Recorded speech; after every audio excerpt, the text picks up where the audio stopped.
গত ৩ জুলাই থেকে আমি আমার চুল কতটা পরিমাণ পড়ছে তার রেকর্ড রাখার জন্য চুল জমাতে শুরু করেছিলাম।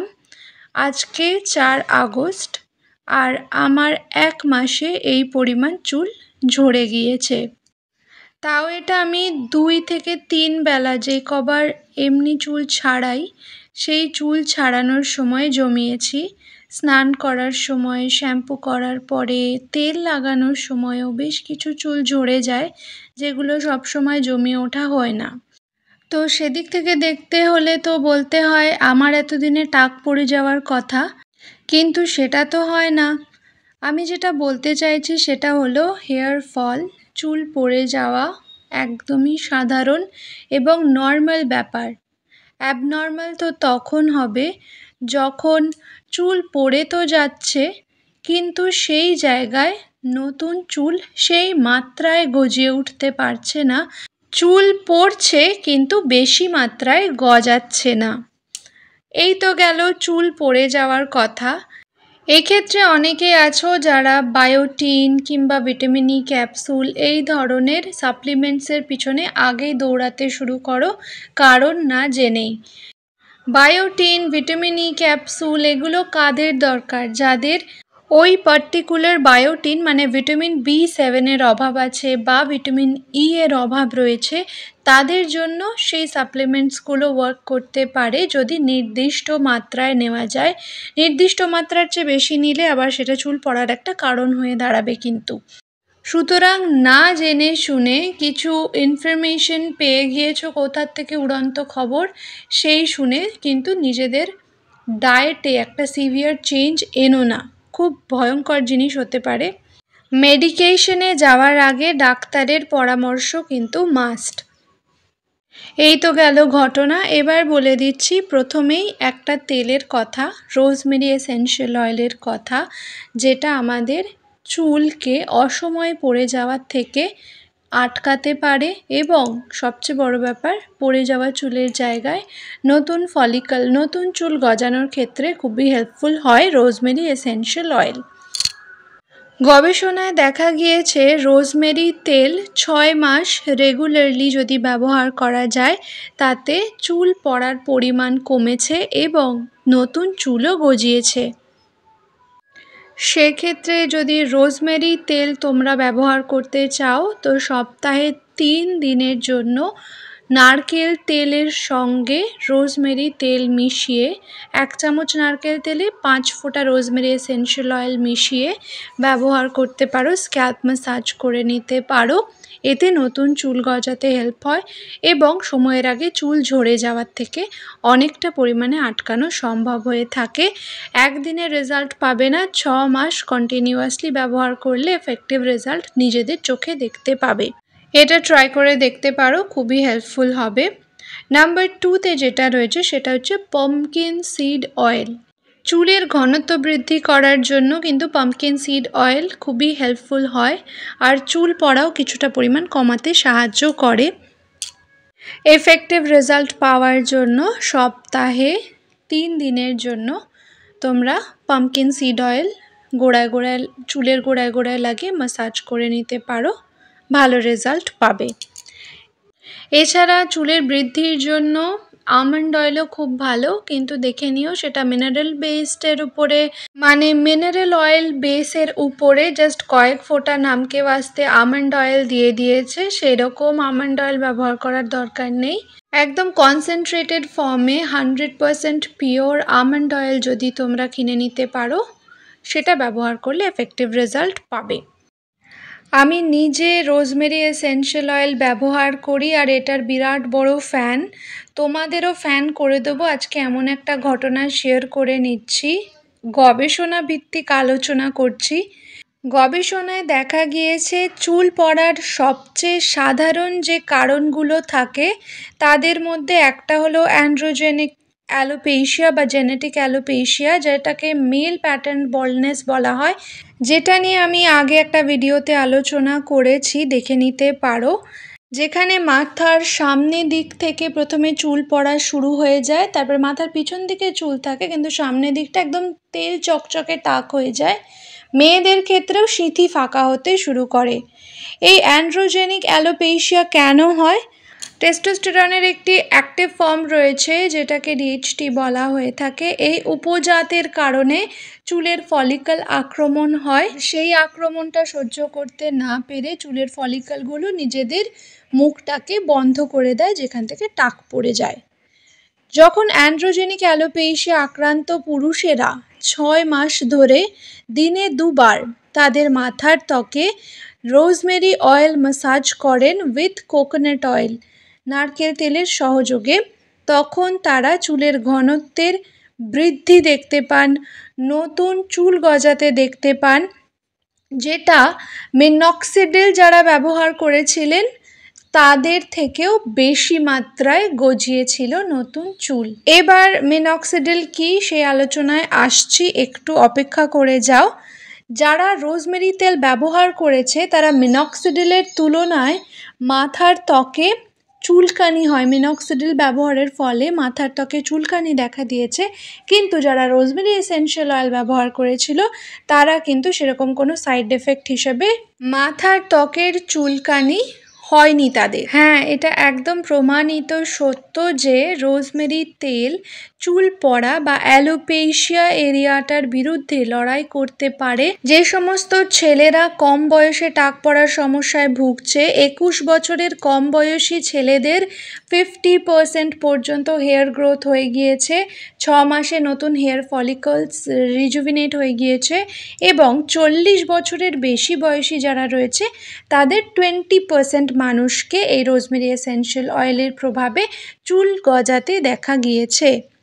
যখন অ্যালোপেশিয়া এরিয়াটা আক্রান্ত ব্যক্তিরা 7 মাস ধরে প্রতিদিন তাদের মাথার ত্বকে রোজমেরি এসেনশিয়াল অয়েলের মিশ্রণ, মানে রোজমেরি এসেনশিয়াল অয়েল এবং নারকেল তেল মিশিয়ে ব্যবহার করেছেন দিনে 2 বার করে, 44% পর্যন্ত তাদের চুল পড়া নিয়ন্ত্রণে চলে এসেছে। যেখানে জোজোবা অয়েল কিংবা গ্রেপসিড অয়েল এগুলো লাগিয়ে মাত্র 15%ই চুল পড়া কন্ট্রোলে আসতে পেরেছে। ট্রুলি ম্যাজিক্যাল, তাই না? পরের যে তেলটার কথা বলবো সেটা আমাদের প্রত্যেকের বাড়িতেই অ্যাভেলেবেল থাকে, দ্যাট ইজ নারকেল তেল। নারকেল তেল আমাদের চুলকে প্রোটেক্ট করে, মেনটেন করে রাখে চুলকে, আর প্রিভেন্ট করে হেয়ার ব্রেকেজ। মাঝখান থেকে যাদের চুল ভেঙে যাওয়ার সমস্যা থাকে, সেই হেয়ার ব্রেকেজের প্রবলেমের ওয়ান স্টপ সলিউশন হচ্ছে নারকেল তেল রোজ স্ক্যাল্পে এবং লেন্থে ম্যাসাজ করা, যার ফলে তোমাদের চুল এবং স্ক্যাল্প ড্রাই হয়ে যাওয়ার হাত থেকে বাঁচে। আলটিমেটলি এক কথায় নারকেল তেল চুলকে মেনটেন করে রাখতে খুবই সহায়ক হয়ে থাকে। যাদের চুলের ডেন্সিটি খুব ঘন তাদের চুলের ম্যানেজেবিলিটি বাড়াতে নারকেল তেল খুব ভালো কাজ করে। আসলে ওভারঅল চুলের হেলথকে মেনটেন করে রাখার জন্য নারকেল তেল যথেষ্ট উপকারী, কিন্তু সত্যি কথা বলতে নারকেল তেলের মধ্যে একা অতটা শক্তি নেই যে তোমাদের নতুন চুল গজাতে হেল্প করবে। যে কোনো স্ট্রঙ্গার কোনো উপাদান যার মধ্যে প্রচুর মিনারেলস রয়েছে, ভিটামিনস রয়েছে, যেমন অ্যালোভেরা হয়ে গেল, রোজমেরি হয়ে গেল, castor oil, 100% pure almond oil, এগুলো ডাইরেক্টলি স্ক্যাল্পে পেনিট্রেট করতে পারে না। সেই ক্ষেত্রে কেরিয়ার অয়েল হিসাবে তোমরা নারকেল তেলের সঙ্গে মিশিয়ে ব্যবহার করবে, তবে ভেতর পর্যন্ত পেনিট্রেট হয়ে যাবে সেই তেলের গুণাগুণ। আশা করছি বুঝাতে পারলাম। এই তো গেল চুলের তেলের কথা। এবার আসছি, যদি আপনাদের হয় জেনেটিক অ্যালোপেশিয়া বা অ্যান্ড্রোজেনিক অ্যালোপেশিয়া, যেটা আসলে 70% মানুষের, 70% মানুষের এই একটাই সমস্যা, জেনেটিক কারণে চুল পড়া। সেই ক্ষেত্রে শুধুমাত্র খাবার, সাপ্লিমেন্ট বা অয়েল তোমাদের চুল পড়া কমাতে কিংবা নতুন চুল গজাতে খুব বেশি হেল্পফুল হবে না। এই ক্ষেত্রে দেখা যাক ট্রিটমেন্টগুলো কি কি থাকতে পারে। Number 1, minoxidil. মিনক্সিডিল সম্পর্কে মোটামুটি অনেকেই তোমরা জেনে থাকবে, যেহেতু আজকাল অনলাইনে এই ধরনের প্রচুর ভিডিওস আপলোডেড রয়েছে। যেখানে মিনক্সিডিলের উপকারিতা সম্পর্কে, বেনিফিটস সম্পর্কে বিস্তারিত আলোচনা করা হয়েছে। অনেকেই বলে থাকেন মিনক্সিডিলের কথা, কিন্তু মিনক্সিডিল আমাদের চুল গজাতে সাহায্য অবশ্যই করে, কিন্তু এর সীমাবদ্ধতাটা নিয়ে কাউকে আমি খুব বেশি কথা বলতে দেখলাম না কোনো ভিডিওতেই। আমার মনে হয় এই নিয়ে কথা বলার প্রয়োজনীয়তা আছে। ব্যবহার শুরু করার আগে এই মিনক্সিডিলের সীমাবদ্ধতা বা লিমিটেশনস সম্পর্কে জানাটা খুবই জরুরি। তোমরা মিনক্সিডিল ব্যবহার করতে শুরু করে দিলে আর হুট করে চুল গজাতে শুরু করে দিল, বিষয়টা কিন্তু এরকম নয়। রেগুলার বেসিসে রোজ নিয়ম করে মিনক্সিডিল তোমাদের ব্যবহার করে যেতে হবে ফর 6 মান্থস, 6 মাসের জন্য।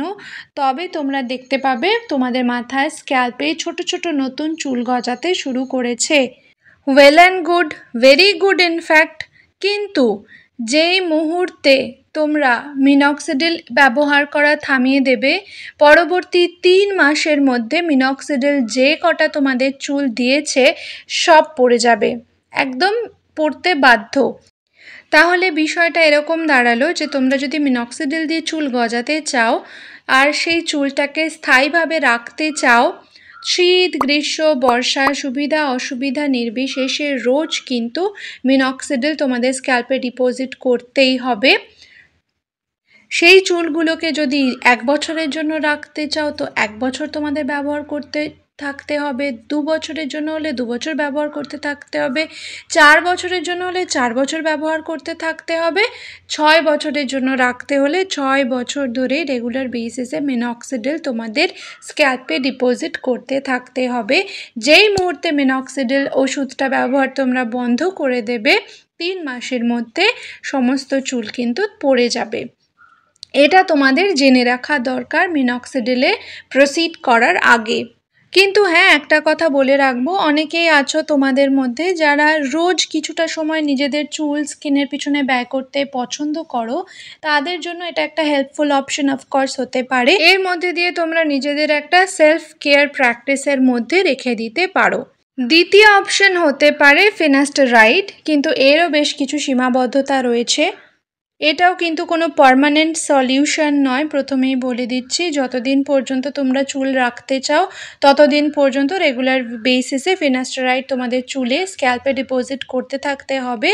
যেই মুহূর্তে তোমরা ফিনাস্টেরাইড ব্যবহার করা বন্ধ করে দিচ্ছ, সেই থেকে তোমাদের ধীরে ধীরে চুল পড়তে কিন্তু শুরু করে দেবে।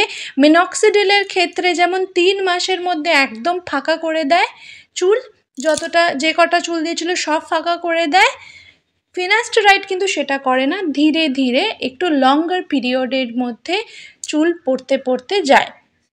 মোট কথা সব চুল তোমাদের থেকে নেবে, কিন্তু লঙ্গার পিরিয়ড ধরে নেবে, একবারে টাক করে দেবে না। কিন্তু ফিনাস্টেরাইডের একটা বিরাট বড় সীমাবদ্ধতা বা সাইড এফেক্ট রয়েছে।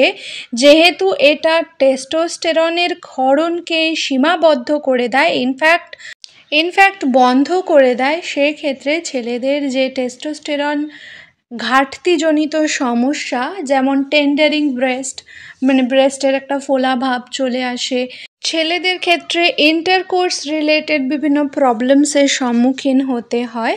যদিও এটা সবার ক্ষেত্রে প্রযোজ্য হয় না, বাট টেস্টোস্টেরনের ঘাটতি তো অবশ্যই পড়ে ফিনাস্টেরাইড ব্যবহারের ফলে। আমি 3 নম্বর যে সমাধানটার কথা বলতে এসেছি সেটা একটা স্থায়ী সমাধান হতে পারে সকলের ক্ষেত্রেই, ছেলে মেয়ে নির্বিশেষে। সেটি হলো হেয়ার ট্রান্সপ্লান্ট। হেয়ার ট্রান্সপ্লান্টেশনের ক্ষেত্রে নেওয়া হয় চুলের পিছন দিকের সুস্থ যে হেয়ার ফলিকলসগুলো রয়েছে, সেগুলিকে মাথার সামনের দিকে প্রতিস্থাপিত করা হয়। Yes, time taking process. এবার প্রশ্ন হচ্ছে কেন এমনটা করা হয়ে থাকে। তোমরা দেখে থাকবে যাদের মেল প্যাটার্ন বল্ডনেস রয়েছে তাদের মাথার চাঁদির থেকে চুল ফাঁকা হতে হতে হতে হতে সামনেটা পুরো টাক পড়ে যায়, কিন্তু পিছন দিকে কিন্তু বেশ কিছুটা পরিমাণ চুল অবশিষ্ট থাকে, যেটা কোনো দিনই পড়ে না। তার পিছনের কারণ হচ্ছে সামনের চুলগুলোকে ডিএইচটি এফেক্ট করতে পেরেছে, সামনের চুলের ফলিকলগুলোকে ডিএইচটি এফেক্ট করতে পেরেছে, কিন্তু পিছন দিকে যে চুলটা ছিল কোনোভাবে সেই চুলগুলো ডিএইচটি দ্বারা এফেক্টেড ফলিকলস নয়, আর সেগুলোতে ডিএইচটি কোনোভাবে আক্রমণ করতে পারবে না ফার্দার ফিউচারেও। সেই জন্য মাথার পিছনের যে চুলের ঘনত্বটা রয়েছে সেখান থেকে ফলিকলসগুলোকে বেছে বেছে নিয়ে ফ্রন্টের দিকে আর কি, চুলের সামনের দিকে যেখানে টাকের সমস্যা রয়েছে সেখানে প্লেস করে দেওয়া হয়। তার ফলে এই চুলগুলো আর কোনোভাবেই পড়তে পারে না। তাই জন্য হেয়ার ট্রান্সপ্ল্যান্টেশনকেই বলা হয়ে থাকে চুলের পার্মানেন্ট সলিউশন। যদিও এই যে হেয়ার ট্রান্সপ্ল্যান্টেশনের পরের যে চুলগুলো থাকে, নতুন চুল যে গজালো তোমার কিছু সময়ের পরে, সেগুলোকেও মেনটেনেন্সের মধ্যে রাখতে হবে, স্ট্রিক্ট মেনটেনেন্সের মধ্যে রাখতে হবে, মিনক্সিডিল দিতে হবে। তাদের মোটামুটি একটা মেনটেন করে রাখলে তারা কিন্তু সারা জীবনের মতো পার্মানেন্ট সলিউশন হয়ে তোমাদের মাথায় থেকে যাবে। তো এই হচ্ছে গিয়ে বিষয়টা। এই সব কিছুর থেকে বাঁচতে হলে একটাই কাজ করণীয় রয়েছে, সেটা হচ্ছে বালায়াম। 5 মিনিট কি 10 মিনিট জীবন থেকে বেছে নাও, আর 100% রেজাল্ট পাবে বালায়াম যোগা করে নেওয়ার ফলে। চুল গজাতে বাধ্য বালায়ামের ফলে।